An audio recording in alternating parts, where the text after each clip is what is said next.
Welcome back to our midweek moment together. Through this series, we've been learning how to make our work matter by sharing the gospel and living out our faith in the workplace. Let's join Pastor Stephen and some of our own church members as they discuss how to make your work matter.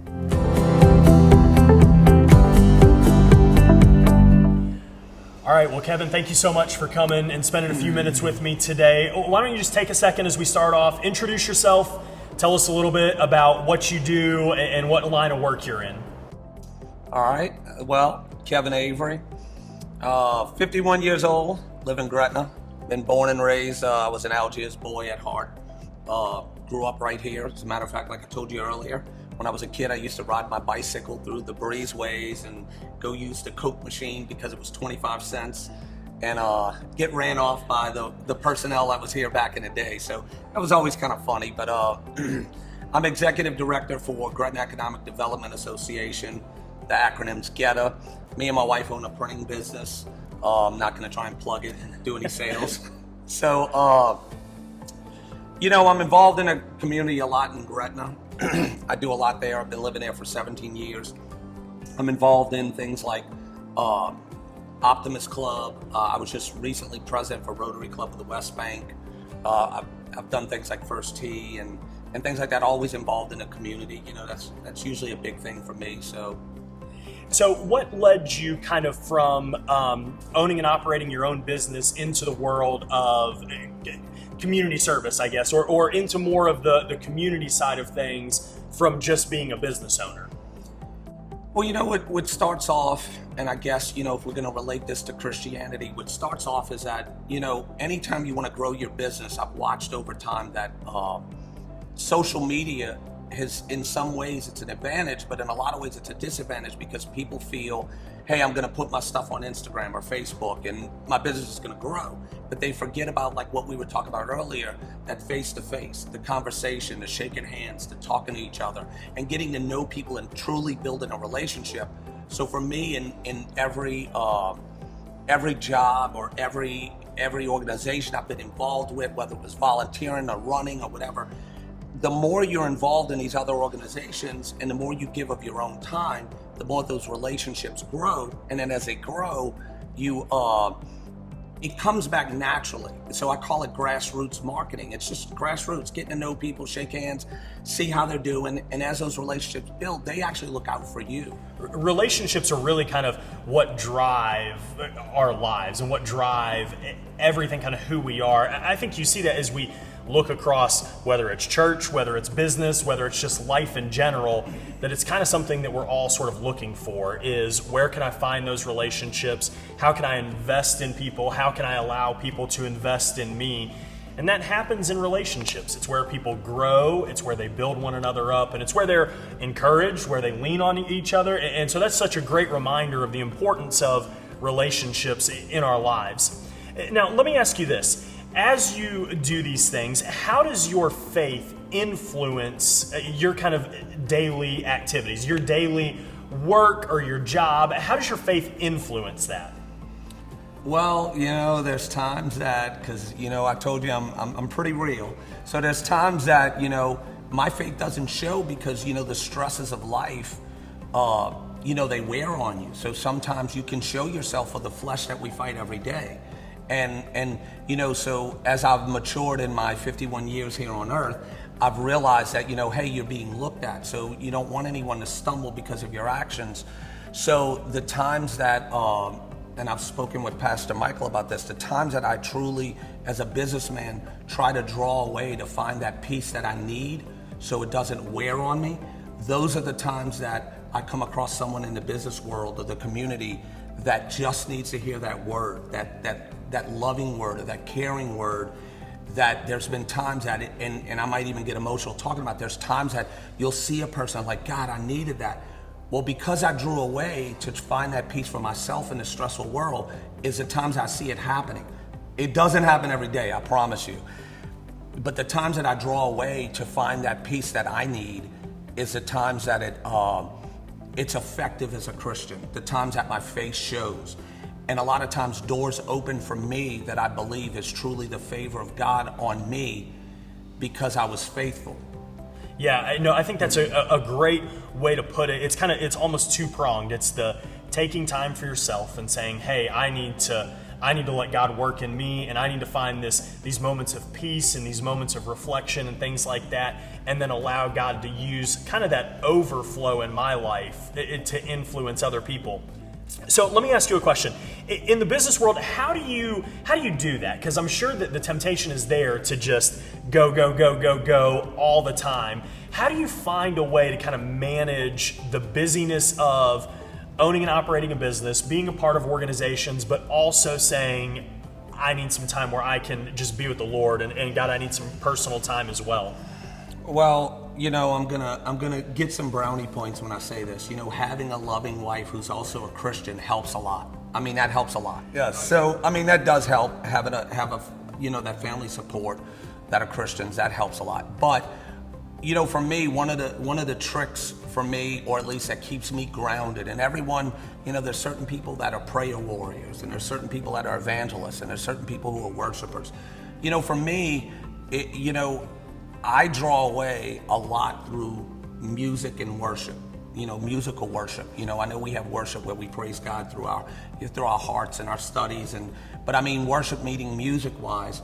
A lot of people come to my shop and they sit there and they see me designing artwork or something, and they go, man, it's so peaceful, because I work underneath a lamp versus the bright lights like we're under now, because they drive you, kind of crazy under those bright LED lights. So they come in and I have the lamp, about a 60-watt bulb, so I can see the screen better. And I have worship music on, and it's just so peaceful. And so I always make a joke with my customers or friends when they come over. They go, man, it's so peaceful in here. And I said, well, that's, worship music. And they go, really? Man, that's really nice. The words are nice, or the sound is nice. And I go, yeah. I said, it feeds my soul. And I said, and it keeps me from killing you. And that's the running joke that I have, because sometimes our flesh wants to, tear someone apart, whether it be verbally or shut them down or get angry with them. I mean, and that's easy for me, because that's one of the things I struggle with. So for me to find that peace, it relates a lot to when Jesus would leave. There was times I truly believe that Jesus got aggravated with the disciples, and he drew away to pray because he was frustrated. And I really believe he does that or did that. And for me, there's times that I have to get away, and I do it, and it may be in a car just worshiping. And a lot of times when I do that time that I carve out for God, even if it's just a song, even if it's just 2 songs or whatever it is, God will grab you and you will feel his spirit. And when you do, you start to remember, what are we here on earth for? And then hopefully it translates over into the community service or the business or the customers. Yeah. No, that's great. It's so important in our lives to find those things that really connect to us as individuals. Because I think sometimes, I'm not a huge music guy. I enjoy music, it's fine, but it's not really something that puts me in a peaceful mode like you were just describing. And so for me, I've had to find other ways to help me kind of re-engage and find that peace and different things like that, the peace of God in my life in those moments that I'm going through. And I think it's important to find those things for each of us, to say, God, I need to be engaged by you. God, I need you to speak to me. I need your peace. I need your presence. I need these things. And this is how I'm going to find that. Now, one of the things you said there that I want to follow up on is you talked about how you are listening to worship music, or you find those moments of peace, and then it bleeds out, or it kind of rolls over to customers, to people that you're working with. How have you seen that happen in your life? That as you're living out your faith, whether it's in the community or in your business, how have you seen, when I live out my faith, here's how it influences the people around me? Well, I mean, 2 key parts probably in my life that I could draw on right now that's happened pretty recently in the last couple years. There's I think we've even, I don't know if we have, but I know I've done it with Pastor Michael, where we went to have coffee at a local coffee shop, Amore, okay? Not to put the plug. But, it's a great family. I've been knowing them for years. And I was friends with the father, and he passed away suddenly. And when he passed away, they came to me and they were like, Kevin, we want you to do the eulogy. We want you to speak. And you're talking about hundreds and hundreds and hundreds of people that were there. And it was an honor to me to represent not only his life, but they knew I was going to put a gospel to it. They knew I was going to talk about salvation. They knew, and they wanted me to. So that was an opportunity, being in the community and having that relationship and seeing her and building that relationship with her and the daughter that runs the place, and them going, Kev, you need to do this and blah, blah, blah. And then the other thing was, which was great, and I was very honored, the city of Gretna is kind of tightly knit politically, and there's nothing wrong with it. People think it's, good old boy, or it's this. It's just people lean on each other and they know each other and they run because it's a small knit community. And Algiers was a lot like that when I grew up. And I've gotten to know a lot of people in those what we call higher positions or political positions. And I was asked to do the prayer for the business community at the Gretna Prayer Dinner. Well, you're talking about 400 people, all in the business community. And it was anyone from politicians to lawyers to just business owners to regular people, community organizations. And I was able to do the prayer for that. And a lot of that prayer, I talked about exactly what we're saying, is that, we need to draw away in these times. And if you want me to pray for the business community, I pray that we find those times to draw away and find peace so we can be efficient, that we can be loving and caring towards our other fellow business people, and I was able to pray that. I said, obviously, it's real easy for me to sit up here and want to pray about God being our provider, God being our protector, God, bless our businesses. I said, that's the easy part. What I want us to do as businessmen and women is to go and pray about the peace that we need in our lives and we need to draw away. And I was able to say that in front of 400 people or however many was there. It was a blessing and an honor to me. So I guess because of the steps I've lived out, or, obviously I'm a little bold. So the boldness, but yet with that side of faith, I guess, being shown, gave me that opportunity and opened that door. So it's an honor for me, and to honor God. That's just, those times in my life are very special. And it almost comes full circle to back where you started talking about relationships and the people that you connect with, and then influence kind of follows relationships. That as you build relationships with people, as you get to know the real person, not just the facade of, the 1 minute interaction, but as you really get to know people and really build relationships with them, the door of influence opens, and you're then able to have influence in people's lives and for them to see, oh, this is who this person really is, or this is what this person is about. And then you take advantage of those opportunities, not in a manipulative way, not in any way like that, but simply by saying, hey, this is who I am, and so this is what I'm going to do. When I have these opportunities, I'm going to take advantage of them. Kevin, the last question I want to ask you today is, if you were, you've talked about it a little bit, and so it may be kind of similar, but if you were talking to other business owners, other people engaged in their community, what is some advice or some things that you would say to them about letting their faith influence their work, influencing the way that they interact with other people? I think what happens with a lot of people in the business world, and we were talking earlier about, not only Christianity, about technology and how things have changed over the years. I see people in life right now that they almost feel like being a Christian is wrong, or living out in faith is wrong as a business person. And the one thing I could tell you, because I come across this situation a lot, like I said, a lot of the people I deal with are higher profile people. And some of them, I can tell you, if they're not professing that they're not a Christian, they sure act like they're not a Christian. Because when I say something godly, they go, oh yeah, right, here you go, Jesus, and they make fun. I can guarantee you this, every time I bring God into the situation and I stand firm on His word about, I said, hey, so I said, you have an issue with Jesus? And I said, He died for you and He loves you. And when I do it, it's sort of kind of coming across sort of like joking, like, hey, we're joking about Jesus and we're having a little time, but it is a serious situation. When I do that, you can watch them turn. You can watch, you dig into their spirit, like they really go, oh no, I'm not making fun of God.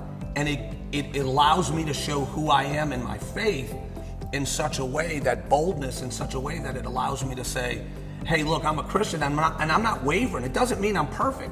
And a lot of times I tell people, I go, my legacy, one thing that's important for me is Pastor Miller, when I used to go to Berean Bible, I really loved him, looked up to him. He did a sermon one time about our legacy. What do we want to leave? And my legacy, I tell people, I said, listen, y'all know Kevin Avery's bold. He likes to joke. He's a big joker. I said, I love Jesus. You know, I was genuine to you as a person. I wanted to care about you as a person. I wanted you to feel that. And that's pretty much my legacy, what I want to leave. You know, yeah, he was a little goofy. He was bold. He took up for the underdog. He was a little loud, you know, not perfect, obviously. That's the whole blood of Jesus thing, right? So, but that I loved God and that I was genuine to you as a person, because that's what I believe when the Bible, when it all gets wrapped in, every time it leans down to, hey, narrow it all down to one thing. Well, it's love. Love your neighbor as yourself, right?